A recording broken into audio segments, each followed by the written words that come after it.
Hola, buenas tardes. Vamos a retomar las sesiones de este 28º, es, ¿no? Foro Euro-Latinoamericano de Comunicación. La hora boba que me decía Carlos hace un momento. Así que vamos a intentar que sea muy interesante para todos ustedes, porque ahora con la digestión haciéndose es más complicado que por la mañana. Bueno, me presento yo, soy Alida Giuliani, soy periodista internacional de la agencia EFE, especializada en temas latinoamericanos. Toda mi trayectoria ha estado unida a Latinoamérica hasta ahora y soy colaboradora muy habitual de aquí, de Casa de América, con quienes trabajamos en un montón de foros que tengan relación con América Latina. Les presento a mis acompañantes: Carlos Malamuz, investigador principal del Instituto Elcano, casi no necesita ni presentación, él es muy conocido, y John Muller, que es periodista chileno, aunque ya casi se puede considerar español, ¿no? También. Pero llevas Tengo doble militancia. media vida aquí en España, donde ha colaborado en la Fundación de Medios de Comunicación. Actualmente trabajas para ABC y seguro que nos da una visión muy acertada de lo que pasa en su continente natal, vamos a decirlo así. El tema que nos ocupa en la sesión de esta hora se titula Fuera de foco, y aquí vamos a analizar si en un contexto internacional en el que la guerra de Ucrania ha centrado todo el foco de Europa, de Estados Unidos, de medio mundo prácticamente en lo que está pasando a este lado del océano, si en ese contexto Latinoamérica ha quedado fuera del foco, ¿no? Y yo quería lanzar la primera pregunta a mis acompañantes, es que si realmente Latinoamérica ha estado en el foco hasta ahora. Es una duda que yo tengo. Carlos. Bueno, la verdad que en temas internacionales la irrelevancia de América Latina es manifiesta. Sí. Y cuando hablo de irrelevancia me refiero básicamente a la falta de interés de América Latina en los temas de la agenda global, de la agenda internacional, salvo en aquellas cuestiones que le afectan directamente. Si el tema es de su particular interés, por supuesto, que hay una toma de partido, pero si es lejano, como fue, por ejemplo, después del 11S de 2001, el terrorismo internacional, lo mejor es mirar para otro lado, la política del avestruz, agachar la cabeza o esconder la cabeza. En este caso concreto, por ejemplo, del terrorismo internacional, con el argumento de en América Latina, y es relativamente cierto, no hay una fuerte incidencia o no hay prácticamente incidencia del terrorismo internacional, salvo lo que podía pasar en la triple frontera entre Argentina, Brasil y Paraguay, o en Isla Margarita con Hezbollah en Venezuela. Pero, yendo a la actualidad, es decir, a la situación creada por la guerra de Ucrania, yo creo que a América Latina se le presenta una nueva oportunidad de situarse no en el centro de los acontecimientos, por supuesto, pero sí de tener o de jugar un papel relevante. Hemos visto que hay un renovado interés, tanto de Estados Unidos como de la Unión Europea, por renovar, reformular o replantear sus alianzas, y América Latina ocupa un lugar importante en esta estrategia. Pero, como todas alianzas, las alianzas son un proceso de doble dirección. Es decir, uno de los aliados se aproxima y el otro de los aliados también se aproxima. Carlos Franz hablaba esta mañana de los pasos de baile. Aquí también debe haber como dice el viejo refrán, para bailar un tango hacen falta dos, para hacer una alianza también hacen falta dos. Entonces, no solamente es cuestión de que Europa o Estados Unidos intenten reformular sus alianzas, sino también si América Latina quiere vincularse a esas nuevas alianzas o a esas alianzas reformuladas. Y aquí es donde, de alguna manera, está el principal interrogante. Y sobre todo en el contexto de la guerra o de la invasión, más que de la guerra, de la invasión rusa de Ucrania. En este sentido, Rusia cuenta en América Latina con apoyos explícitos y otros implícitos. Los explícitos, el trío de sospechosos habituales. Es decir, Cuba, Venezuela, tenemos aquí a Sergio Ramírez, a Nicaragua también, que está en el club de los apoyos explícitos. Pero luego hay otros apoyos implícitos, que teóricamente dicen estar en contra de la guerra con Occidente, etcétera, etcétera, etcétera, pero luego las cosas son muy distintas. ¿Cómo quiénes? Ahora voy.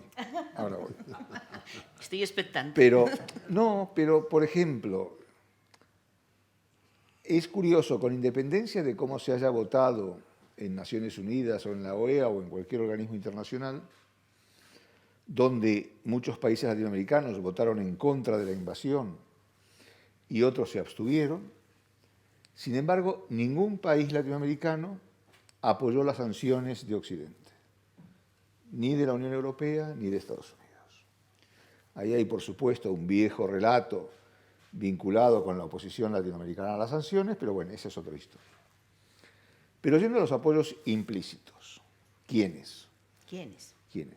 México, Brasil, y eso que López Obrador y Bolsonaro, que le quedan pocos días en plan alto para terminar su mandato, están a las antípodas políticas e ideológicas, pero sin embargo, respecto a Rusia tiene una actitud bastante similar, como en tantos otros puntos de la agenda global, y Argentina. Hace pocos días hubo una votación en Naciones Unidas para condenar las violaciones de derechos humanos cometidos por Rusia en territorios ucranianos. México, por ejemplo, se abstuvo. Es decir, ¿qué quiere decir esto?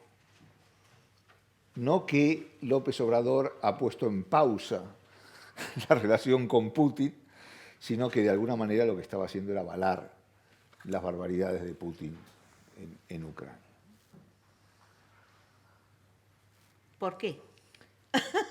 O si quieres le hacemos esa pregunta a Jon. Primero, si está de acuerdo con lo que dice Carlos. Bueno, en términos generales sí, creo que la última década en la que Iberoamérica fue importante fue la de los 60, donde efectivamente el continente sí era una referencia, para bien o para mal. La revolución, es verdad que la revolución Fidel entró en La Habana en el 59, pero la revolución marca los 60. Marca los 60, marca la política del resto de Iberoamérica. Y es el momento en el que Regis Debray va a América a conocer al Che, es el momento en el que los grandes expedicionarios europeos van a América a conocer lo que está pasando con la revolución, de la misma manera que Humboldt y Darwin habían ido en el siglo XIX a ver las bellezas naturales o las curiosidades biológicas que había en ese continente, ¿no? Y yo creo que efectivamente el continente sale del mapa durante mucho tiempo. Y aquí, bueno, el análisis más obvio es Estados Unidos, sobre todo en la última década prácticamente, no ha tenido una política hacia Iberoamérica, lo que no vamos a lamentar porque hemos estado 100 años quejándonos de que tenían una política hacia Iberoamérica.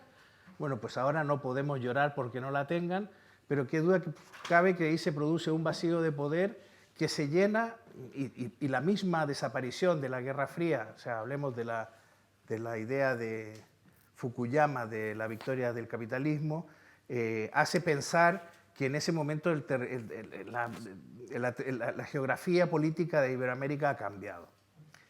Y a mí me da la impresión de que ahí, y entonces, bueno, pues la gran preocupación que hay es si China va a ocupar ese vacío, ¿no? Con una política agresiva que China ha tenido en determinados países, etcétera. Donde además ha ido cambiando su política. China ha dejado de ser un país que iba pidiendo permiso y que entraba como caminando hacia atrás en los lugares y ha pasado a ser un país con una diplomacia activista, potente, presente en los periódicos, agresiva incluso en algunos lugares. El embajador chino en Chile era extraordinariamente agresivo a la hora de confrontar a algunos diputados que habían estado en Hong Kong o en Taiwán simpatizando con el movimiento democrático chino. Pero aquí yo creo que el gran punto que tenemos que plantearnos es por qué España ha desaparecido de ese contexto, ¿no? Y yo tengo muy claro que en los 90, que es la fase de consolidación democrática y quizás una de las etapas más prósperas de la economía de Iberoamérica, había una política española diseñada para Iberoamérica, que además era distinta de la que había existido hasta ese momento, que era la política de vamos a celebrar juntos el Día de la Raza. Y es una política diferente que sobre todo Felipe González acuña desde los gobiernos socialistas en España, que es cuando él le indica a las empresas españolas que hay que ir a América a apoyar la consolidación democrática. Y eso se hace con una extraordinaria eficacia, pero del mismo modo que la transición española tan exitosa es revisada a partir del 15M y de otros acontecimientos en España, en Iberoamérica también empieza a haber una revisión respecto de ese periodo. En concreto, el caso chileno es el más emblemático. El PIB chileno, hay un momento en el que el PIB de Chile, el 60%, estaba en manos españolas. Telefónica, el Banco Santander, el BBV, Endesa, SACIR, construyendo autopistas, ACS. O sea, yo en mi vida, un día, me acuerdo de haber empezado un artículo sobre las inversiones iberoamericanas. Yo cuando me crié en mi pueblo, en Osorno, en la plaza, en una de las esquinas estaba el Banco Osorno y la Unión, en el otro estaba Chilectra, en el otro la Compañía de Teléfonos del Sur y en el otro, no me acuerdo, pero cuando vas hoy, ahí en donde estaba el Banco Osorno está el Banco Santander, donde estaba Chilectra está Endesa, ya no es española, ahora es italiana, pero fue española. Y en la otra esquina, en vez de la Telefónica del Sur, está Movistar. Eso te dice algo. Y entonces, bueno, junto con esas empresas, esa Armada Española desembarcó una idea democrática que luego fue cuestionada porque, en definitiva, Felipe González ya no gobernó aquí, Aznar continuó con esa política, pero no con la misma intensidad, a Zapatero nunca le interesó. Y Mariano Rajoy, ni te digo. Si tú cuentas los viajes que han tenido, bueno, no, hemos cumplido con lo justo, pero no se ha notado ni el calor de una política. Todo eso fue cuestionado además porque la mirada socialdemócrata de Felipe coincidía con la de Tony Blair y la tercera vía, con lo cual todo eso fue cuestionado desde la academia y desde la política, y bueno, pues empezó una etapa de revisionismo también de eso. Así como se cuestionó si la transición o si la Constitución del 78 en España es un candado, se empezó a cuestionar en América si esa política tenía sentido o no. Y efectivamente yo creo que desde principios del siglo XXI se entró en un olvido. Mi impresión es que España dejó de estar presente y de estar activamente presente. Y bueno, siempre subyace detrás en Europa la mirada esta de ¿por qué los iberoamericanos no nos unimos, ¿no? ¿Por qué no se produce un proceso como el europeo? Que de hecho hay ahora muchos países latinoamericanos que siguen teniendo la visión de crear ahí una Unión Europea a lo latinoamericano.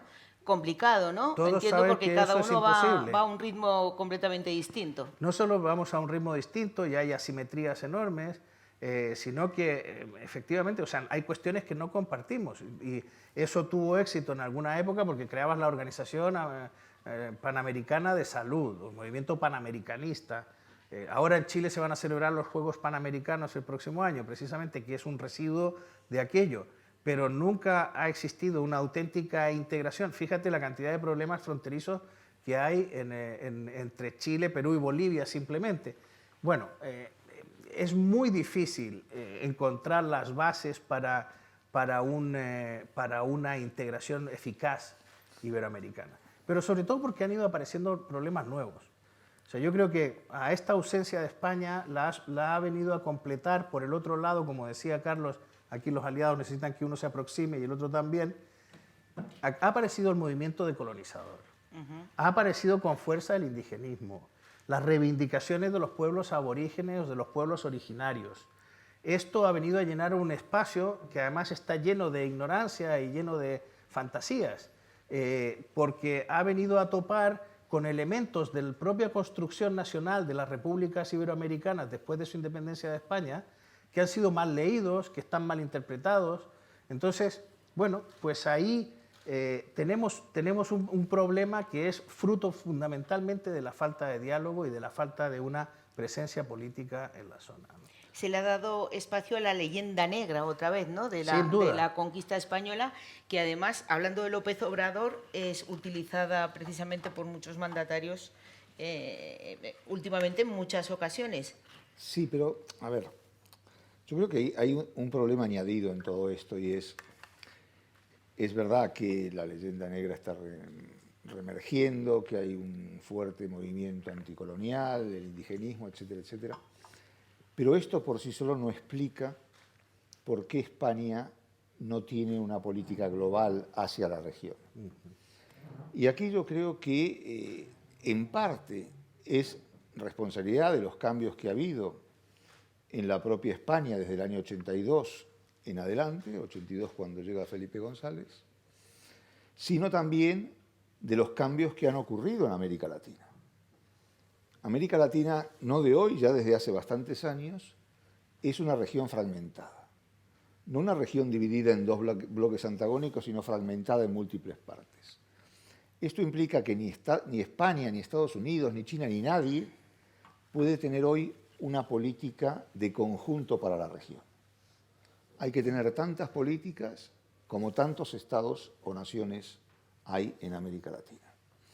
Y lo mismo que pasa con la diplomacia española pasa con las empresas. Es verdad, John hablaba de los años 90. En los años 90, entonces sí, las empresas pensaban en invertir en América Latina, en hacer negocios en América Latina. Hoy ya nadie piensa en esos términos. Hoy las empresas piensan en invertir en Brasil, en México, en Colombia o en donde sea, en función de su propio sector de actividad, del riesgo económico, del riesgo político, de las oportunidades de negocio. Pero ya esa idea de invertir en América Latina no existe más.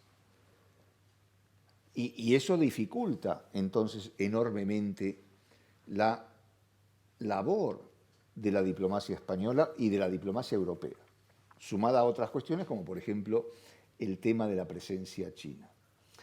Ahora, ¿ha perdido España influencia en América Latina, como decía John? Sí y no. Es decir, ¿y por qué sí y no? Porque es verdad que las empresas no están presentes en todos los lugares, pero la inversión europea en América Latina sigue siendo relevante, pese a la creciente presencia china. En términos de inversión, China todavía ocupa un lugar relativamente marginal o secundario. Estados Unidos es el primer inversor y después la Unión Europea, con España como principal protagonista. Pero desde el punto de vista comercial, las cosas cambian. Desde el punto de vista comercial, China es el mayor socio de todos los países de América Latina, salvo México, que por razones obvias tiene el peso de su actividad comercial con Estados Unidos. Pero la relación entre España y América Latina va mucho más allá de la diplomacia o va mucho más allá de las relaciones económicas. Y tiene que ver con una suerte de relaciones que se dan en todos los niveles. Muchas que están cuantificadas por las estadísticas oficiales, es decir, se mueven en la línea del radar. Pero hay otras que están por debajo de la línea del radar que son muy difíciles de cuantificar. Las relaciones personales, familiares, sociales entre España y los diversos países latinoamericanos son enormes. En los últimos años, y pese a la crisis, la emigración latinoamericana ha seguido teniendo en España un polo de atracción sumamente importante. Y no solamente en el barrio de Salamanca, donde los ricos de Colombia, de México, de Venezuela, de Argentina o de donde sea, que ven amenazadas sus situaciones, deciden mudarse al barrio de Salamanca, con lo cual los precios de las viviendas aumentan de forma considerable, sino también sectores populares afectados por las distintas crisis y que ven en España una oportunidad para reencauzar sus vidas. Pero, por ejemplo, en el plano de la política también sigue habiendo importantes relaciones. Ocurre que las cosas han cambiado en relación con los años 80 y 90 de los que hablaba John. Entonces, las internacionales políticas, tanto la internacional socialista como la internacional demócrata cristiana o la internacional liberal, tenían una presencia muy fuerte en América Latina. Hoy eso ha dejado de ser así. Y el peso, la importancia que el PSOE y que el PP tenían en América Latina ha disminuido de forma considerable. Ahora, paradójicamente hoy, el relevo ha sido tomado por Vox y por Podemos. Es curioso. Sí. Es decir, es curioso, pero ¿quiénes hoy juegan un papel importante en la política latinoamericana? Vox con su iberosfera y Podemos con las redes que tan hábilmente han sabido tejer en todos los años del chavismo. Entonces, ¿ha perdido relevancia España? No, es que es diferente, tiene otras maneras de expresarse. Y tienes un punto ahí que es cómo España se ha iberoamericanizado su política, ¿no? Precisamente por el efecto de Podemos de traer algunos elementos políticos importados desde América, ¿no? Sí, efectivamente, así es. De hecho, si tú conversas con muchos latinoamericanos en España... Esto ya lo hemos hecho aquí. Exacto. Te dicen, oye, esto ya lo conocemos, cuidado con esto, cuidado con lo otro. Es así. El tema de Vox y de Podemos, que serían los dos extremos opuestos. Yo diría Vox, Podemos y Cayetana. Y Cayetana. Sí. Sí, yo creo que no puedes marginar a Cayetana, que sigue teniendo un gran predicamento. Pero es un tema muy interesante ese, porque quizá han encontrado también el caldo de cultivo en sociedades ahora mismo latinoamericanas que están muy polarizadas también, ¿no? Que es a lo mejor a lo que nos podemos asemejar mucho ellos o ellos a nosotros, la polarización y los extremos políticos. ¿No crees, John? Déjame apuntar una cosa, porque la reflexión de Carlos ha sido muy interesante. Y yo cuando hablaba de los 90 y que es un tiempo que echo de menos con nostalgia, sigo pensando que fue la mejor década del siglo XX, con diferencia probablemente del XXI. Yo estaba pensando en lo siguiente. En una ocasión, Jean-François Rebel, que escribía regularmente en Diario 16, publicó un artículo que llamó mucho la atención, donde venía a sostener que uno de los grandes éxitos de la transición española y de la democratización de España y de la consolidación de la democracia en España había sido que Iberoamérica había dejado de sentirse provincia de una provincia. Y que de pronto, como España había sido admitida legítimamente en los salones europeos y había pasado a formar parte del concierto mundial con toda legitimidad, este continente que habla su misma lengua había sentido, pues, como si le insuflaran un aire nuevo, pues como una... Y yo lo noté eso en mis carnes. Y entonces muchos españoles me decían esos días, ¿qué podemos hacer por Iberoamérica? Estamos hablando del año 89. Y yo les decía, mantenerse democrática. En aquella época la democracia no parecía tan asegurada como está hoy. Bueno, ahí. mucho menos, muchísimo menos, porque acabábamos de recuperarla. Básicamente España había salido de la dictadura y los países iberoamericanos estaban también saliendo de las dictaduras militares. Y entonces a mí me parecía que España se mantuviera sin necesidad de hacer ni caridad, ni mostrar, ni que estuviera el Instituto de Cooperación Iberoamericano, ni nada de eso, sino que simplemente con que España se mantuviera democrática y proyectara buenas prácticas hacia... Por eso me fastidia lo de que Podemos ha traído algunas de las cosas de Iberoamérica para acá, porque creo que no son precisamente buenas prácticas las que se han traído, son más bien prácticas populistas, ¿no? A mí me parecía que España sí proyectó entre los 90 y la primera parte del siglo esas buenas prácticas. Y yo creo que sí que Iberoamérica sigue mirando a España. Ahora, como dice Carlos, es que el continente cada uno es de su padre y de su madre, y dentro de lo que parecen entidades nacionales muy organizadas y muy sólidas, fíjate, un país más unitario que Chile, y de pronto aparecen 18 pueblos aborígenes reclamando representación en los escaños, reclamando derechos en la Constitución, cuando todo el mundo decía, anda, si éramos solo un país y hijos de la Revolución Francesa, ¿no? Y bueno, pues ahí han aparecido nuevos elementos que yo creo que hacen que también estos países se estén mirando al interior, se estén mirando el ombligo. Hay una cuestión importante, y deberíamos hablar de política, porque fíjate, cuando Michelle Bachelet pierde, después de su segundo mandato, pierde con Piñera, gana Piñera, la derecha vuelve al poder en Chile, con ese segundo mandato de Piñera que es nefasto, en el que se produce el estallido social y se destruye el orden constitucional chileno prácticamente. Por eso no queda más remedio que hacer una nueva constitución, porque en realidad el orden constitucional está destruido por el propio presidente, que es cómplice de esa destrucción. Uno ve ahí claramente que están jugando otras fuerzas, ¿no? Y lo estamos viendo también en Perú. O sea, hay un problema de diseño institucional en América. Pero es que en ese momento, cuando Bachelet pierde, está perdiendo Correa en Ecuador y está perdiendo Evo en Bolivia.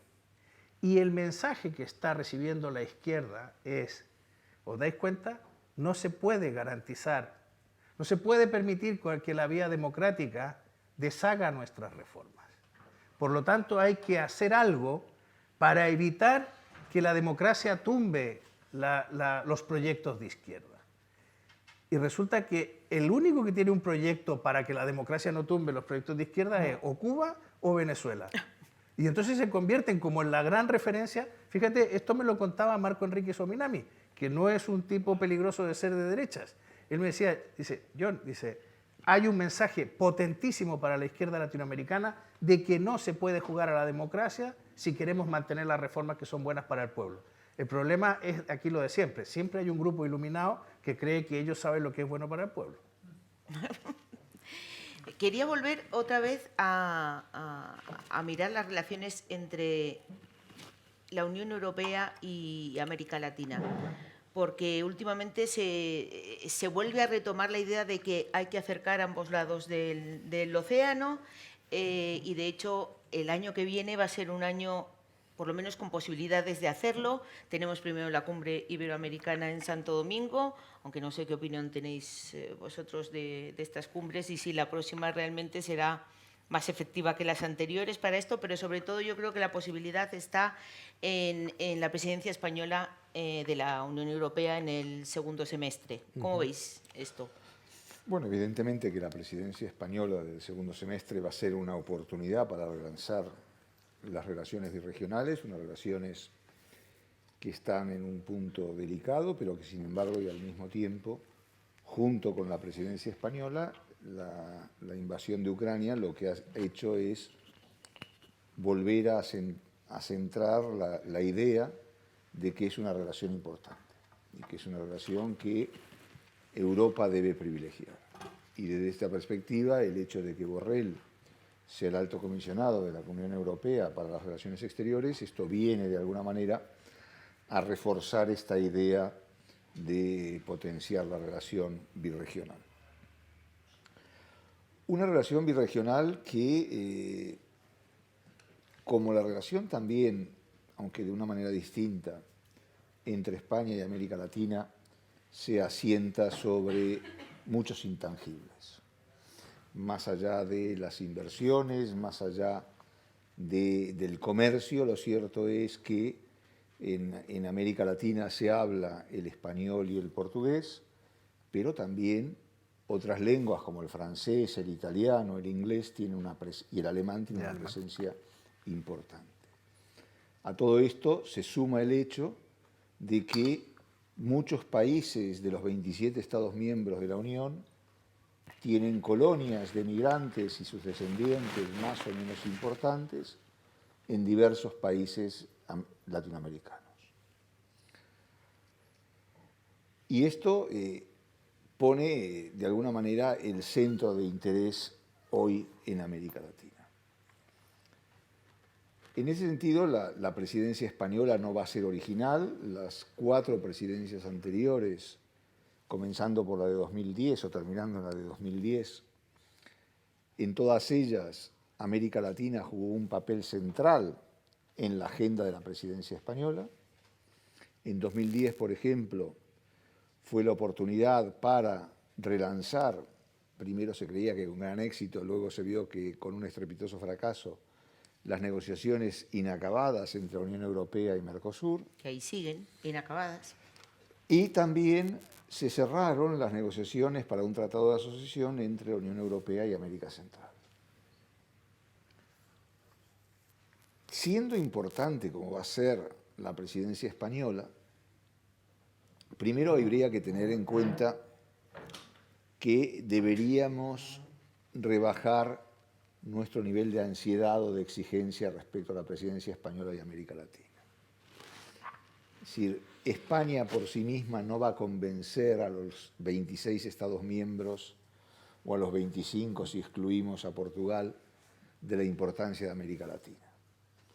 O se convencen por sí solos o no hay manera. Evidentemente que la acción española va a tener mucho que ver, pero no es suficiente. Sin embargo, hay que señalar que las cosas están cambiando, que hay cosas que están cambiando lentamente, pero en la buena dirección. Por ejemplo, un país báltico como Lituania, para el cual tradicionalmente América Latina no significaba prácticamente nada, más allá de que tuvieran algunas colonias de lituanos en Brasil, en México o en algún otro país. Sin embargo, Lituania está pensando en este momento en abrir su primera embajada en América Latina. Y esto creo que está indicando que las cosas están cambiando, y están cambiando en la buena dirección. Sin embargo, si la presidencia española instala a América Latina en Bruselas como algo importante, pero el 31 de diciembre del año 23, es decir, del año que viene, esto se acaba, habremos fracasado. Es decir, la idea es que para que la presidencia española en lo que respecta a América Latina tenga éxito, es necesario crear políticas, instituciones, mecanismos que vayan más allá del 1 de enero del 24. Si no, repito, esto habrá sido un estrepitoso fracaso. ¿Hay maneras de hacerlo? Sí, por supuesto, hay maneras de hacerlo.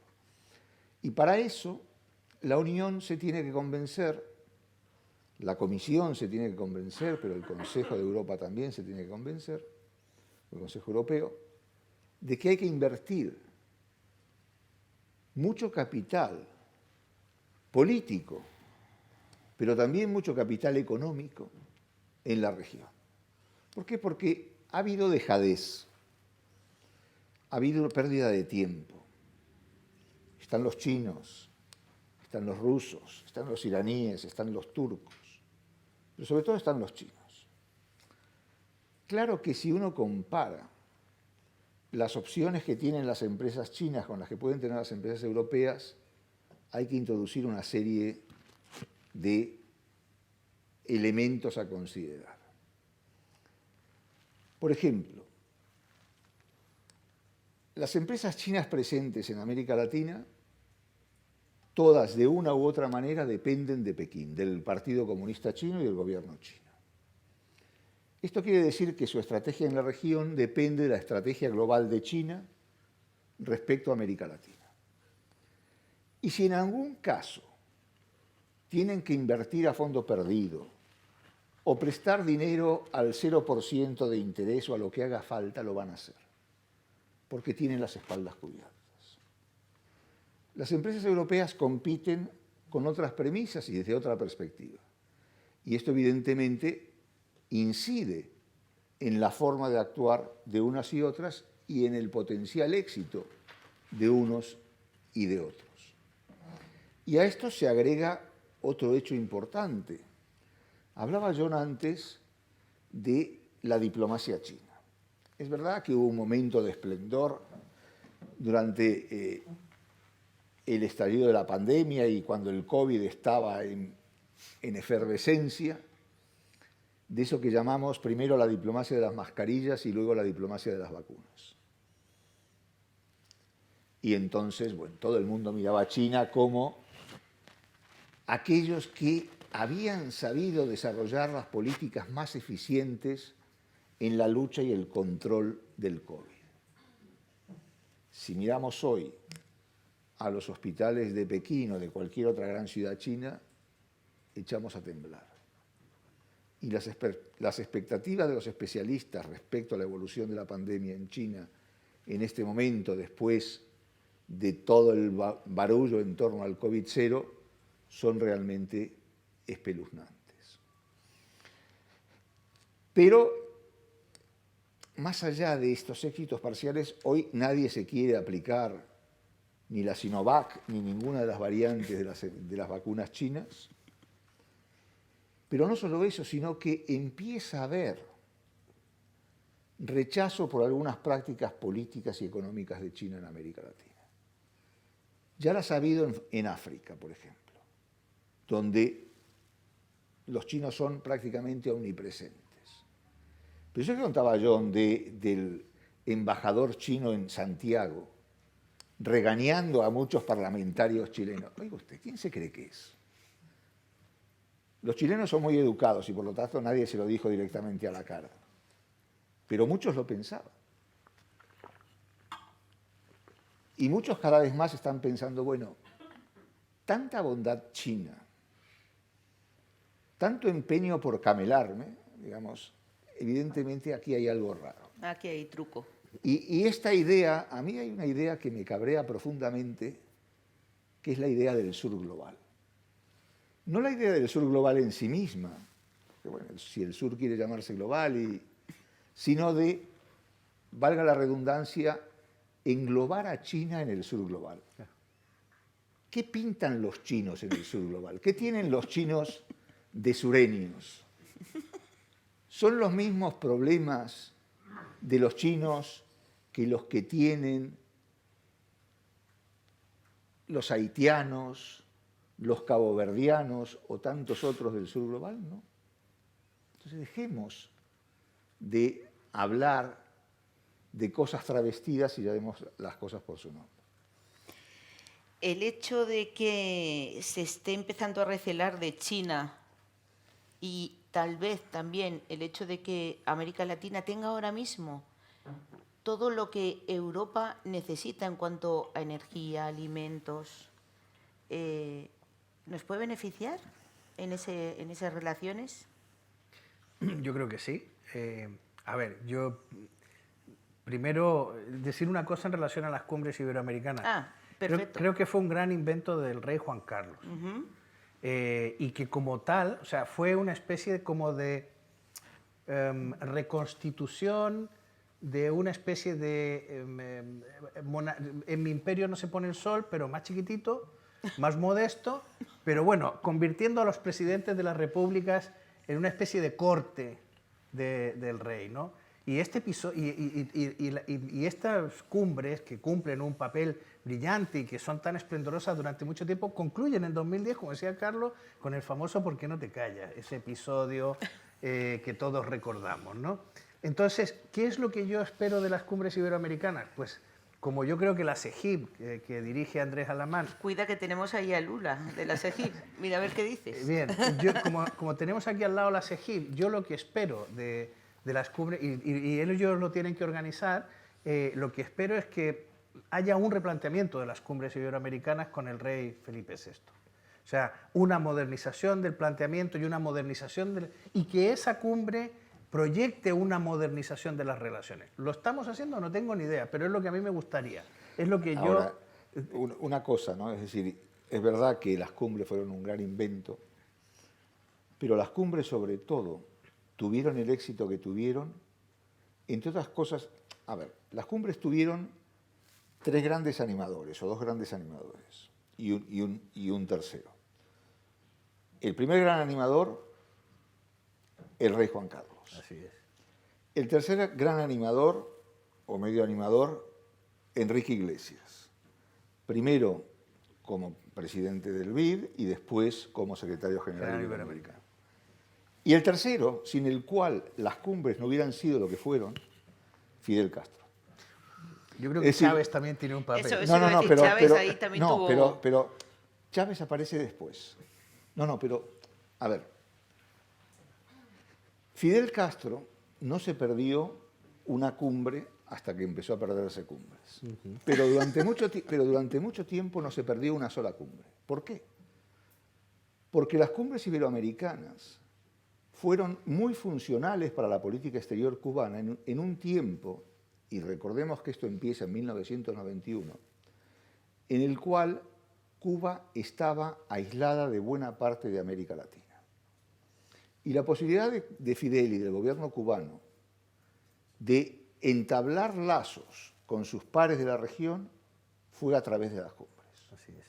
Entonces, y la presencia de Fidel era un argumento que permitía a unos y a otros de ambos lados del extremo político justificar su presencia en las cumbres iberoamericanas. Sí, porque ahora eso no pasa, Eso no siempre pasa. fallan. Con Chávez fue todo mucho más volátil.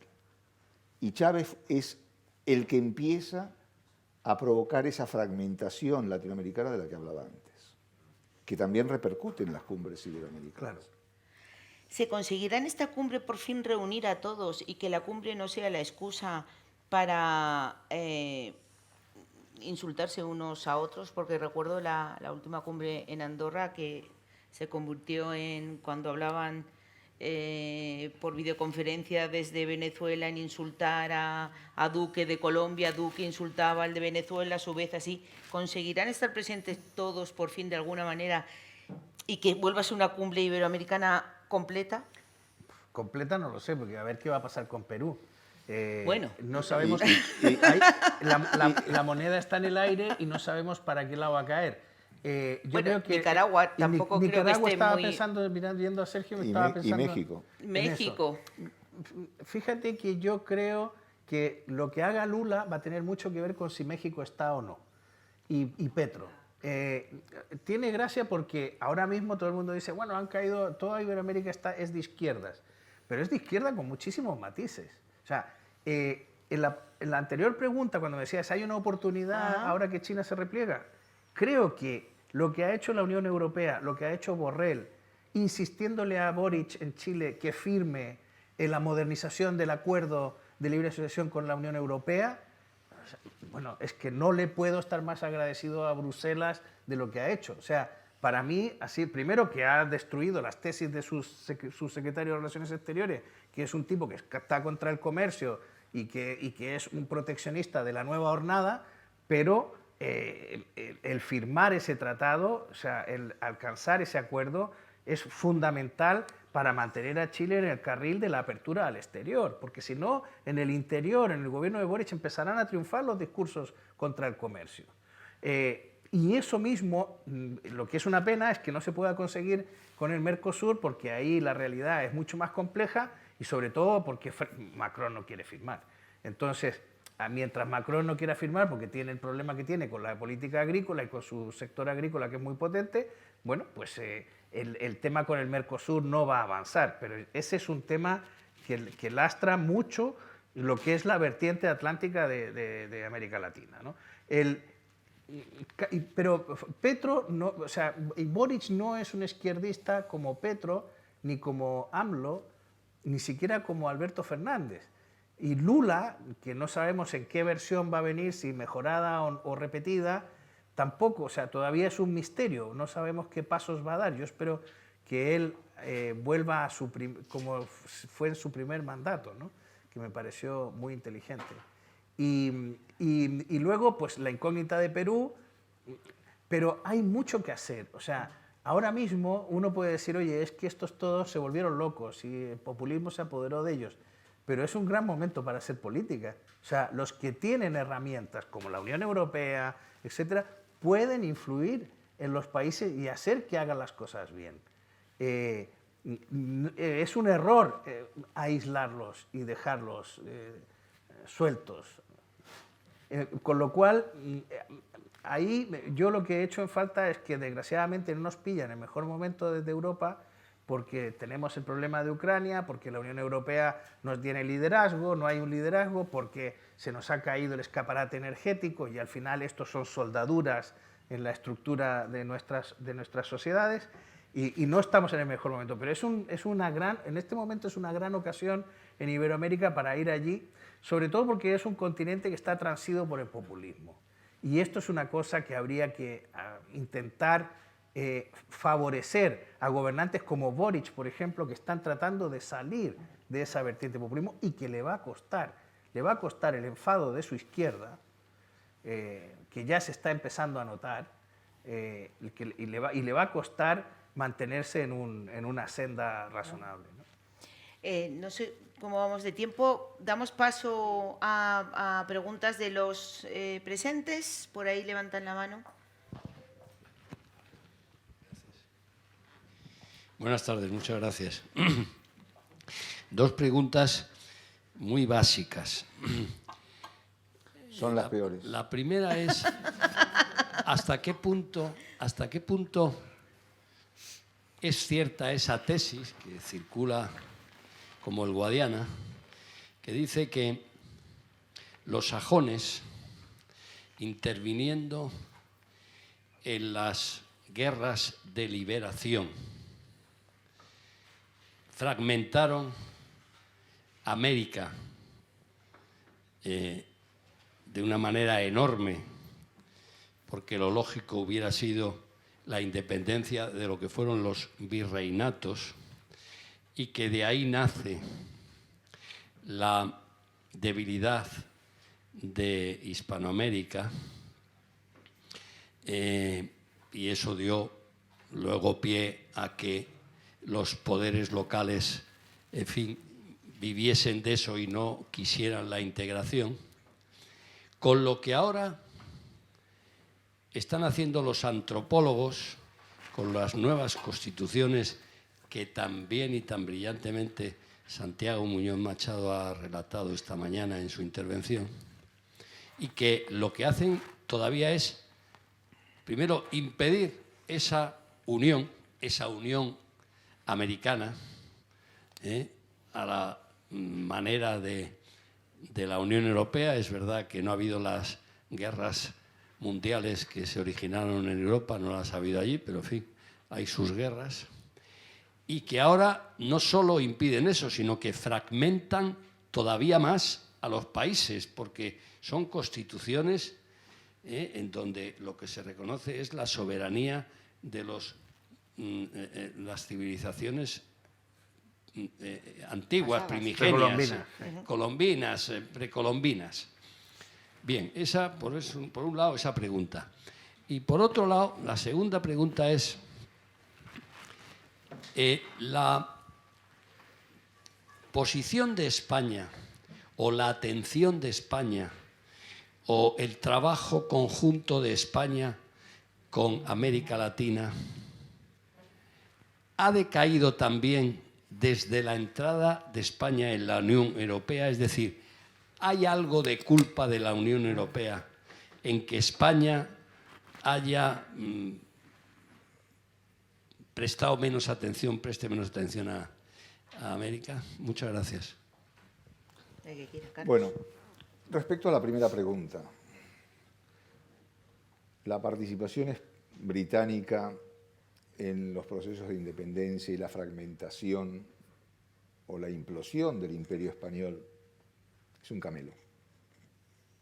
Es un camelo interesado de aquellos que creen que el victimismo español, el victimismo del nacionalismo español, es la mejor respuesta frente a lo que está pasando del otro lado del charco. Si el Imperio Español se fragmenta en múltiples regiones, provincias y luego repúblicas al final del proceso, es porque en el mismo confrontan distintas oligarquías regionales con distintos proyectos nacionales. Karina antes hablaba del poco respeto que le tiene a Simón Bolívar y, paradójicamente, yendo al otro tema que planteaba,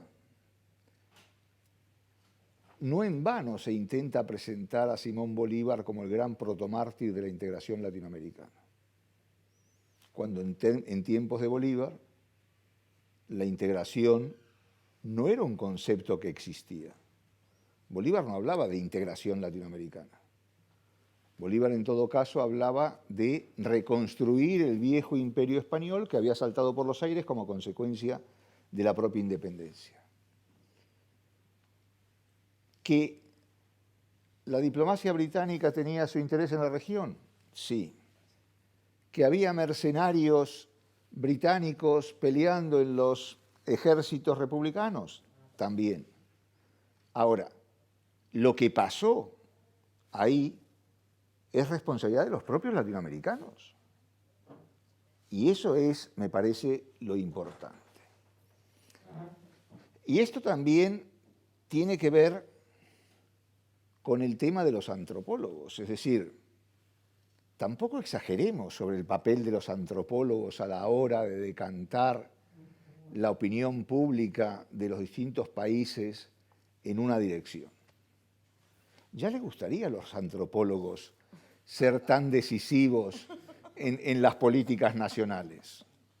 Serían felices. Y muchos de ellos son infelices, en cualquier sentido de la acepción de la palabra. Pero muchos de ellos son infelices porque no pueden tener esa capacidad de influencia.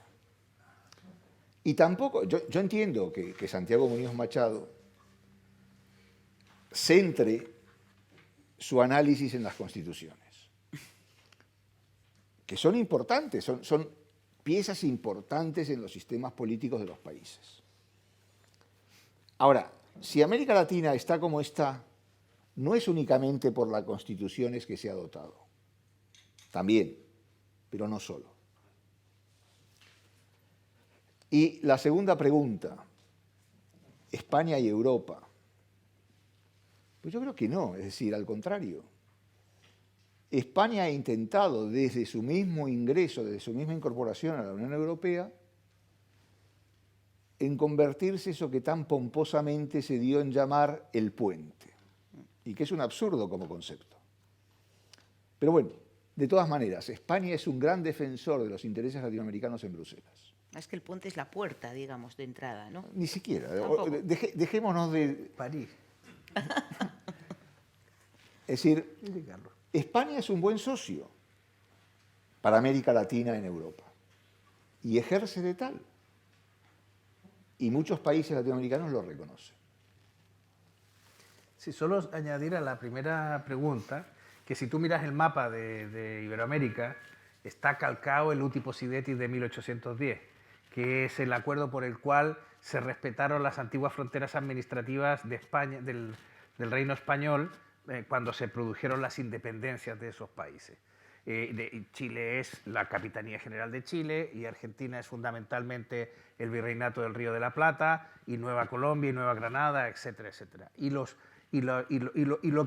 las deformaciones en el mapa son interesantes porque ahí es donde está lo que dice Carlos, dice, la responsabilidad fue de las repúblicas que salieron de ahí. O sea, todo lo que le falta a Bolivia, que era Bolívar, todo lo que le falta a Bolivia, se lo comió Brasil. O sea, se lo comió el expansionismo brasileño de finales del 19, avanzando hacia el Pacífico con su proyecto de bioceánico. Todo lo que, o sea, lo que le falta a Perú en el norte, en el sur del Perú, se lo comió el norte de Chile y dejó a Bolivia en condiciones de mediterraneidad que no tenía. Entonces, porque no hay que olvidar que Chile, como Argentina o como Brasil, en ese momento eran potencias expansionistas, también estaban buscando su destino manifiesto como Estados Unidos estaba buscando el suyo en ese momento. Entonces, yo no, o sea, sí puede haber, pero es anecdótico, como dijo Carlos, Lord Thomas Cochrane en Chile y su armada, bueno, y luego fue a pelear por Brasil y luego por Grecia. O sea, era un señor que era un mercenario fantástico, ¿no? O MacGregor, este tipo que independiza Panamá. Bueno, pues sí, pero no son más que cuestiones anecdóticas, yo creo. No hay, o franceses también, Aurélien Antoine, rey de la Araucanía, un tipo que se proclamó rey de los mapuches antes de que tuviéramos la constitución, el proyecto constitucional que acaba de ser rechazado, ¿no? Bueno, pues ese, y su familia sigue viviendo en un castillo en Francia, ¿no? En fin, pero no dejan de ser anécdotas. Bien, ¿alguna pregunta más por ahí? Hola, pues una pregunta muy breve para los periodistas y quizá también para el historiador. ¿Cuál creéis que es, o cuál diríais que es el país más apasionante que cubrir ahora mismo en América Latina? ¿Cuál os gustaría cubrir, o tanto en el periodismo como en la historia? Uf, es que ahora mismo están todos los países muy apasionantes, la verdad. Por intensidad, ahora mismo, para mí Perú es donde está pasando todo lo más intenso ahora mismo, ¿no? Pero Chile, como ha dicho John, de unos años a esta parte se ha puesto súper interesante cuando era un país más o menos estable, ¿no? Desde Europa se decía, ah, Chile, mira qué tranquilitos en Chile y tal. Está muy interesante toda la nueva redacción de la nueva Constitución, todos los movimientos sociales que ha habido allí, feminismos, absolutamente todo. Colombia, muy interesante porque ha pegado un giro total a su política de gobierno por primera vez. Están como medio asustados ahí a ver qué pasa.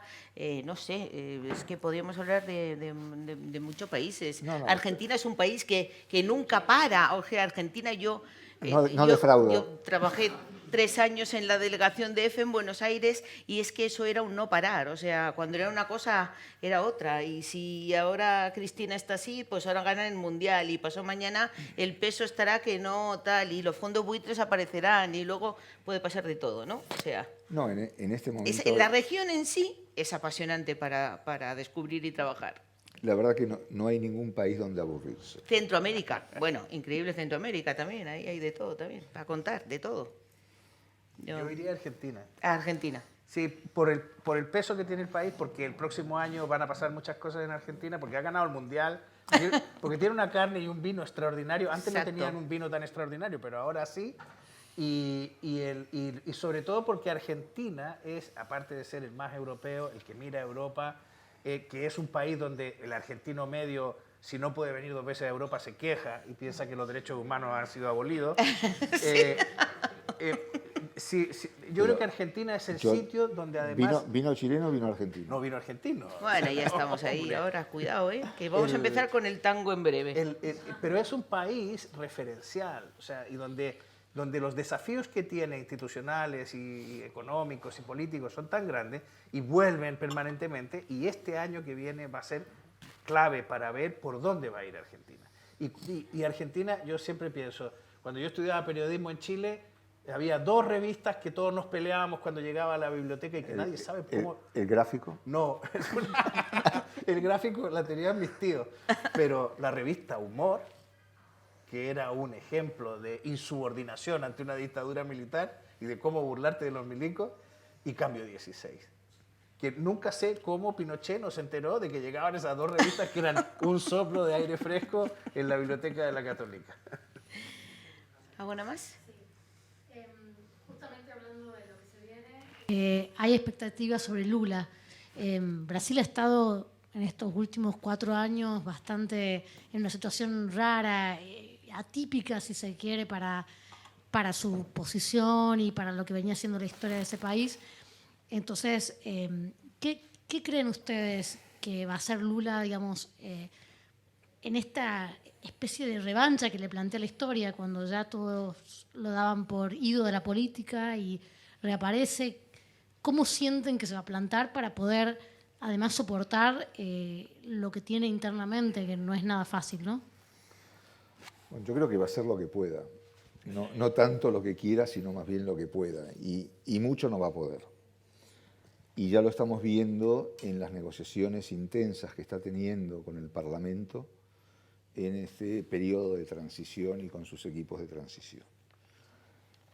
Es decir, en una situación económica que no es crítica, pero es mucho más delicada. Cuando Lula llega por primera vez al poder, creo que fue en 2002, si no me equivoco, el ajuste que tenía que hacer era de medio punto del PIB para lograr el equilibrio fiscal.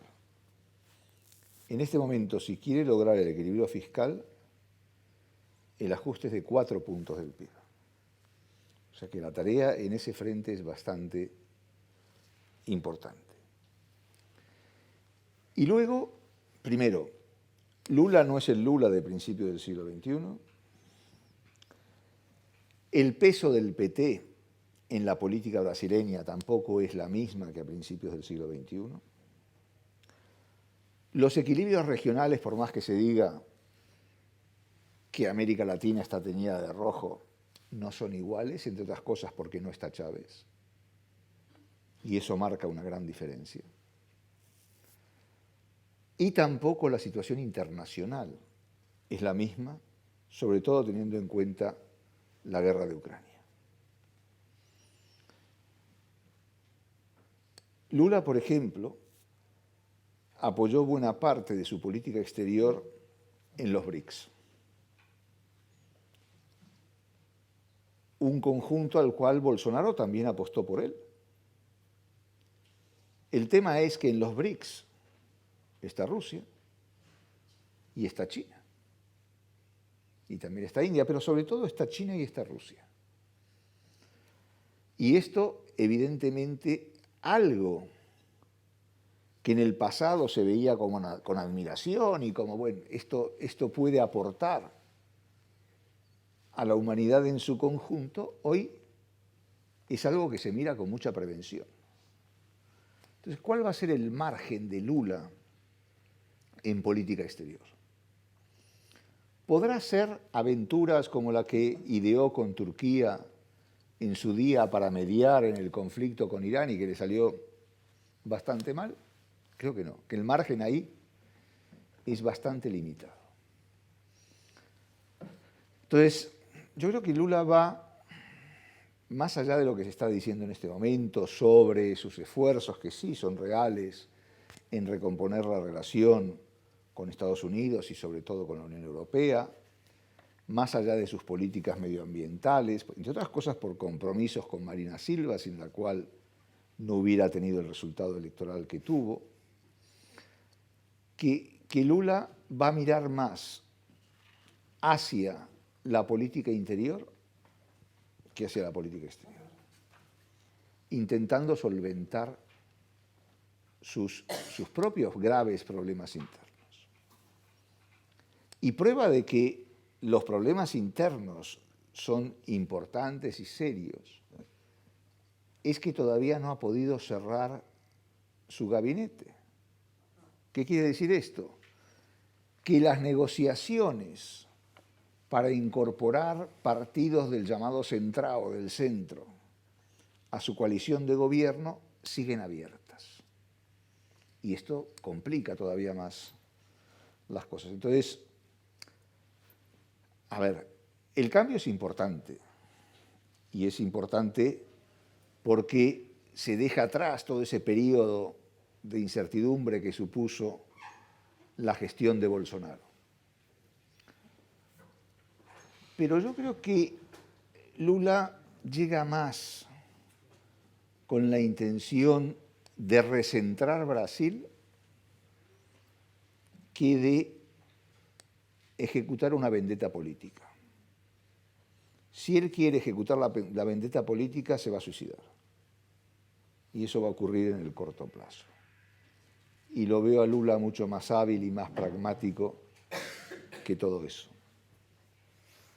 ¿Algo que añadir? Porque tenemos que terminar ya, ¿no? Estoy completamente de acuerdo con lo que ha dicho. Es más, creo que Lula es consciente de que, frustrado su paso a la historia de su primer mandato por los jueces, yo creo que precisamente él sabe perfectamente que no tomarse en plan vengativo esta presidencia, este mandato, le va a permitir pasar a la historia con su mejor formato.